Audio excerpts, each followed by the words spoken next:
এবং আমরা দেখেছি ক্ষমতার পালাবদল যখন হয়, এক সরকার যায় আরেক সরকার আসে, তখন দুর্নীতির ফিরিস্তি আমরা জানতে পারি, এর আগে জানতে পারি না। প্রতিটা দলের ভেতরেই আমরা এই বাজে চর্চাটা দেখেছি। সো এখন আমাদেরকে শুধরে নেয়ার সময় এসেছে। এটা এই সুন্দর সময়, নতুন প্রভাতের বাংলাদেশ, নতুন ভোরের বাংলাদেশ, এই সময় আমরা কাদা ছোড়াছুরি যেন না করি।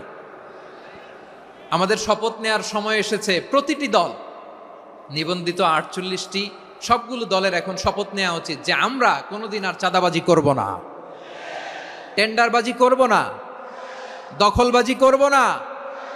আমরা সবসময় দেশের পক্ষে থাকব, সবসময় দেশের পক্ষে থাকব। সেই কথাগুলো ছিল ভেরি জেনারেল।